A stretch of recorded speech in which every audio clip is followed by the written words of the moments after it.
O ito. Ito ang pinakamahalaga na gusto ko i-discuss. Kasi yung iba hindi pinapansin to eh. Baka kasi nasa tanong mo rin to. Matindi to mga kaibigan. Alam niyo ba kung bakit? Ito kasi yan. Paano kumita sa Hyacinth ng 1.8 million? Milyon na itong pinag-uusapan natin mga kaibigan. Paano ka kikita ng 1.8 million? Ibig sabihin, magiging milyonaryo ka sa loob ng isang taon. Paano ka kikita ng 1.8 million sa loob ng isang taon sa pagbebenta lamang? Ito matindi. Kikita ka ng 1.8 million sa pagbebenta lang ng isang sabon araw-araw. Imagine that. Hindi ka pa milyonaryo ngayon kasi hindi mo pa ito nagagawa. Ang gagawin mo, magbebenta ka lamang ng isang sabon sa loob ng isang araw. Mahirap ba yan?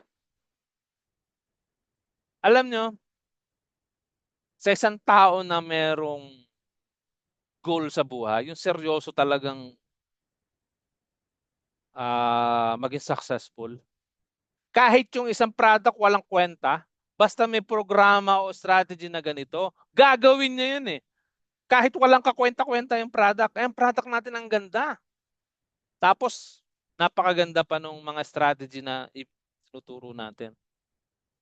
Sir Eman, paano gagawin ko? Ito, first step.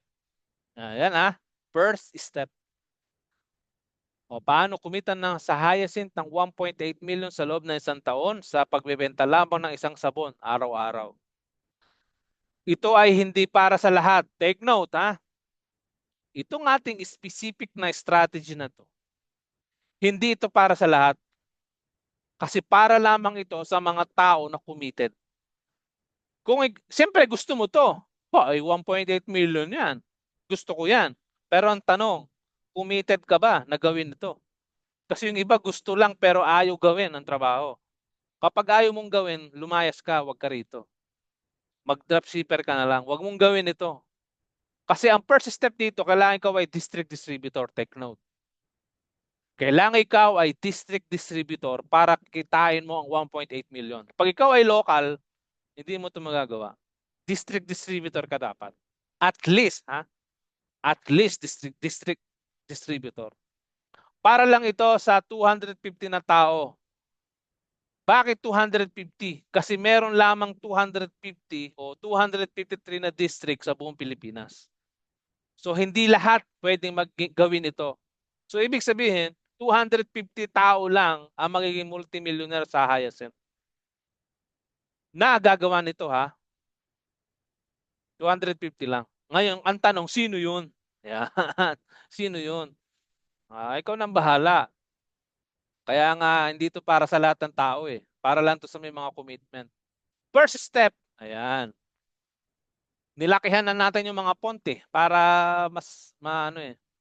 Itong dinidiscuss ko na to, nasa Hyacinth community din ito mga kaibigan. Ewan ko lang kung nabasa mo to o naiano-ano mo lang. Kaya nga bibigyan natin to ng diin. First step, mag-district distributor ka. Yan ang unang step. Kailangan ka ay district distributor. Dapat mag-commit ka. Huwag simulan pag walang commitment. Huwag mong gawin ito pag wala kang commitment kasi hindi ka magiging successful. At hindi mo ito magagawa.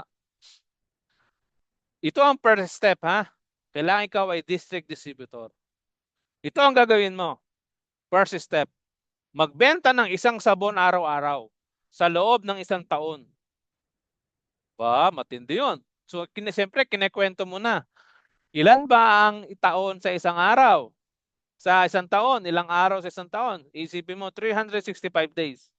So, ibig sabihin pa, 365 na tao ang kailangan kong bentahan? Hindi. Alam mo ba kung bakit? Nauubos to eh. Kasi ang usapan, magbenta ka ng isang sabon araw-araw sa loob ng 365 days. Pero not necessarily na 365 na tao ang bebentahan mo. Kasi nakasulat din dito, ang need mo lang ay less than 7 na customer. na bibili ng isang sabon kada isang linggo. Yun lang ang kailangan mo. 7 tao lang, mga kaibigan. 7 tao lang ang kailangan mo. 7. At least 7, sabi. 8, 9, 10, pwede. At least 7. Ngayon, ito ang tanong ko. Meron ba dito sa inyo na 6 lang kakilalang tao sa mundo? Kapag 6 lang na tao ang kakilala mo sa mundo, hindi ka pa pwede dito. Kasi dapat at least 7 ang kakilala mo. Yung 7 na yan lang ang bibili sa'yo. Paulit-ulit. Nauubos yan eh. O di ba, ang dali? Ang dali, di ba? In 1 year, kikita ka ng 1.8 million. Kaya ako nagtataka doon sa iba, bakit hindi pinapansin ito, walang gumagawa. Ngayon, ituloy natin. Second step. Bawat district, merong at least 5 local. At least kasi merong mga district na 7 ang locals, merong 6, may 10 eh. Ito ang matindi sa Manila, 100. Sa isang district, meron 200 na locals. Ang dami sa Manila. Kaya paldo talaga ang makakakuha ng NCR pag nag-regional. Grabe ang daming local distributor dyan. Kung ikaw ay seryoso dito sa Hyacinth, kunin mo ang NCR. Pero dapat committed ka. Ngayon, second step, bawat district ay merong at least 5 locals. Dito sa ating 5 lang ang hinihingi. 5 lang na district. 5 local lang. Ha? Di ba district ka dapat? 5 local lang. Kung ikaw ay sa probinsya, merong 5 municipality under mo. Yun. Gets mo na? 5 municipality. Halimbawa, sa Reman, meron akong 8 eh. 8 municipality. Wala akong pakialam dun sa 3. 5 lang ang hinihingi natin. Bahala ka kung idagdag mo pa yun. Di hindi lang 1.8 million kikitain mo. Aabot ka ng 2 million plus. Kapag 8. 5 nga lang yung hinihingi natin sa computation ko. 5 lang eh. O di ba? O, 5 local. Kukuha ka ng 5 local ngayon. Kailangan itong 5 local na to, ang sabi dito, kumuha ka ng 5 local distributor na, ito ang pinaka-importante, na handang mag-commit din. Tulad mo, kailangan paras kayo ng commitment. Huwag kang kukuha ng tamad. Kahit may 1,000 yan, huwag mong pansin ng 1,000. Kailangan may commitment siya na trabahuhin niya.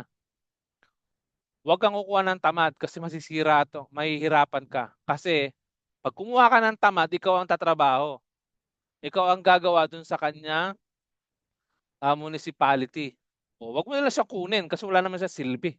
Ganun o yun, mga kaibigan. Ngayon, tulad mo ikaw na district distributor, magbebenta ka ng isang sabon araw-araw. Tulad mo, ganun din siya. Magbebenta din siya ng isang sabon araw-araw. Yung 5 nakuha mo na local distributor, magbebenta din sila ng isang sabon araw-araw. 7 regular customer lang ang need nilang kunin na bibili ng isang sabon weekly. Yung ginawa mo, gagawin din nila parehas na parehas. Duplication ang kailangan. Nasusundan nyo, mga kaibigan? Dahil ikaw ay isang district distributor at nasa territory mo sila, mandatory na sa'yo sila bibili. Hindi sila pwedeng tumirekta sa head office. Sa'yo sila bibili as policy. Kasi nasa territory mo eh. Hindi sila pwedeng rumekta sa head office pag bumili ng products. Okay? Step 3. Siya nga pala, offline mo ito gagawin, hindi online. Offline. Ha? Uulitin ko, offline. Kasi, magsasaturate kayo dito eh. Bawat barangay, bawat street. Kaya offline talaga siya. Pwede rin online pero more on offline ito. Third step. This is the magic word. Yung kanina na sinabi ko, madali lang yun eh, yung magbenta ng isang sabon. Ito ang mahirap. Sa isang district distributor, ito ang challenging. Ang tulungan mo. This is the magic word. Tulungan mo. Tulungan mo ang 5 local distributor mo na makakuha ng isang reseller sa bawat isang barangay na sakop niya. Parang ganito yan. Ikaw ay district. Kukuha ka ng 5 local distributor. Bawat local distributor, bawat local distributor, bawat bayan, bawat local, may mga bayan. At ang isang bayan o isang municipality, binubuo ng mga barangay, mga kaibigan. Barangay. Ngayon, ang sabi dito, ang isang local distributor ay kukuha ng mga reseller. Isang reseller sa bawat isang barangay. So yun ang terminology na nadagdag sa atin. Reseller. Ang sakop niya, barangay. Sa probinsya, Sa city kasi, yung barangay, equivalent niya local eh. Iba-iba ang dami ng barangay sa bawat municipality. Pero uulitin ko, nasa sayo kung buong barangay ng bawat municipality ay makakuha siya. Isa lang naman ng reseller ang kukunin niya. Sa bawat isang barangay, isang reseller lang. Tapos yung reseller na yon, siya na ang bahala sa buong barangay na magbenta. Walang ibang bibilhan ng products ang mga reseller kundi ang local distributor lang. Doon lang sila sa local distributor bibili ng product. Ang goal ng mga reseller ay magbenta din ng isang sabon araw-araw. So, kung ano ang ginagawa ng district, ganun din ang gagawin ng local distributor, ganun din ang gagawin ng reseller. Lahat magbebenta ng isang sabon sa bawat isang araw. Ilan tao ang kakausapin ng bawat isa? 7 lang, at least 7, mga kaibigan, 7. Hindi madami, 7 lang. And I believe, walang tao na 6 lang kakilala sa mundo. At least may 7 tayong kakilala. Pang-apat na step. Fourth step. Tulungan mo ang lahat ng reseller mo. Yun ang magic word dito eh. Ikaw na district. Kaya sabi ko sa'yo, dapat may commitment eh. Kasi tutulungan mo sila eh. Hindi pwedeng, ay, kayo nang bahala dyan ha. O ikaw, bahala ka na. Hindi. Kailangan tulungan mo. Alam mo bakit? Bawat isang customer na papasok sa under ng territory mo, sa'yo din ang baksak ng income eh. Gets mo? Kaya kailangan tumulong ka para makita ng local distributor mo ang iyong commitment. Tulungan mo ang lahat ng reseller mo. Siyempre, ang direct na itong kausap yung local distributor. Pero ang tulong mo hanggang reseller. Tutulong ka pa rin na makakuha ng mga vendors. Ito yung pang-last na additional na ranking natin.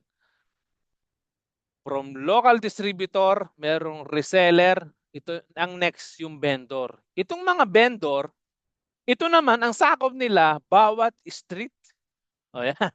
Sa isang barangay kasi, maraming street. Maraming street eh. Bawat isang street, meron kang isang vendor. Kaya nga sabi natin, offline ito eh. Kasi itong mga vendor, ilalako nila yan. Magbabahay-bahay yan, mga kaibigan. Pupuntahan nila yung kapitbahay nila. Ito, kaya kailangan ang mga vendor, ang kailangan kunin dito yung mga marites, alam mo yon, yung maraming kakilala, yung madadaldal. Kasi sila yung talaga, ano eh. Kaya ikaw na local distributor, itong mga reseller at vendor, mga walang pera ito. So ikaw yung alam mo, yung papaluwal ka muna. Ibibigay mo yung product sa umaga, o ilako nyo yan 10 sabon ito. Kailangan mamayang hapon, 5:00, ubos na yan Pera na dapat ibibigay mo sa akin. Ganun. Ilako mo. Tapos, kinabukasan, replenish ka ulit ng stock. Bawat isang street yun. ang mga vendors ay mandatory na bibili ng product sa reseller. Yun, ha? At ang mga reseller, bibili sa local distributor. Ang local distributor, bibili sa'yo. Nagets mo yung ano? Ang goal ng mga vendors ay magbenta din ng isang sabon araw-araw. Ngayon, itong mga vendors, not necessarily na isang sabon lang. Kasi actually, nasa vendor ang susi para ikaw ay umaman. Kaya, kasi, mas marami kang vendor, mas maraming bibili. Mas maraming bibili ng reseller. Mas maraming binibili ang reseller, marami din bibili ng local distributor sa'yo. Kaya mangyayari dito, minimum 100 na sabon na yan. Kada isang linggo. Baka nga libo-libo na yan. Ganun siya, mga kaibigan. So, ang bawat isang sabon na ibebenta every day. Except sa mga vendor. Kasi itong mga vendors, bawat street sila eh. Ngayon, ganito. Ang presyo ng sabon sa bawat level. Ang isang district, 70 pesos. Ang local, 80 pesos na mabibili ang sabon. Ang reseller, 90 pesos. Ang mga vendor, 100. Kasi ang SRP natin, 110. Ulitin ko, pag sinabing SRP, minimum ho yan. Hindi ka pwede magbenta ng below dyan. Pero kung ikaw ay nasa medyo malayo, pwede mo ibenta ng 130. Pwede kayong mag-usap. Gumawa kayong GC, kayong mga isang district. Bawa sa isang district mo, kailangan may mga GC kayo. Wag nyo nang i-add si Hyacinth sa GC nyo. Exclusive na GC nyo para nagmi-meeting kayo kung magkano yung presyo na dapat yung ibigay. Kasi ang bawat lugar kasi magkakaiba. Lalo na kapag nasa bandang Mindanao at Visayas, mga malalayong lugar, hindi dapat 110 lang ang bentahan ng sabon dyan. Dapat mga 150 o hanggang 200. Sulit naman yung sabon natin kahit ganun kamahal, very effective yan. At mura pa rin yan kahit 300 sa sobrang ganda ng ating sabon. Kaya, so yun. Ang presyo ng pagbebenta ng customer ay nakasalalay sa district distributor. Pwede mong gawing 150 pataas, wag lang baba ng 110. Okay, conclusion. Bawat isa, simula sa district distributor pababa sa vendor, ang goal ay magbenta ng isang sabon araw-araw. Madali lang magbenta ng isang sabon sa isang araw. Ang challenging dito ay ang maglilid mo bilang isang district distributor sa mga tao mo sa baba. Kaya ang susi dito talaga yung district distributor, kailangan ikaw ay may commitment. Ikaw na district distributor, ang CEO ng grupo mo. Ikaw kasi negosyo mo 'to eh. Tayo ang ating relationship dito sa ating negosyo, business partners tayo. Actually in the future, magiging business partner talaga tayo kasi magiging part owner kayo ng company. Yun ang ating master plan eh. Na lahat ng distributor meron kasing share of ownership sa company. Magiging part owner. Atin ito. Negosyo natin to. Business partner tayo. So in the near future, dyan tayo papunta. Ngayon, ikaw ang CEO ng sarili mong grupo. Ikaw ang bahalang mag-manage o diskarte ng grupo mo. Ang success at failure nito ay nakasalalay sa'yo. Ngayon, district pa lamang ito. How much more kung ikaw ay regional? Ay grabe. How much more kung ikaw ay regional? Kung bawat isa kumikita ng 1.8 million sa isang district mo, ang isang region mga kaibigan ay merong at least 20 district. Ay grabe. Ganun po yan. Magbenta lang ng isang sabon araw-araw, after 1 year, milyonaryo ka na. So kaya merong mga district distributor na magiging multimillionaire dito kung siseryosohin nila ito. Isang sabon lang araw-araw. Tapos ituro mo lang yan, i-duplicate lang sa lahat. Our goal is clear na maging pambansang sabon ng Pilipinas ang Hyacinth. At uumpisahan natin yan sa bawat street sa Pilipinas. Yan mga kaibigan. So ito yung parang sample computation natin para makita nyo lang. Anong oras na ba? Medyo mahaba-haba na pala, no? Sige, bilisan ko na. Ang isang district, kukuha ka ng 5 local. Bawat isang local, kumuha ka ng, ito, dinamihan na natin, 10 barangay sa bawat isang local. Yan. Ngayon, sa bawat isang barangay, kukuha ka ng 5 street. 5 vendor. 10 vendor. Yan. Ganyan yan, ha?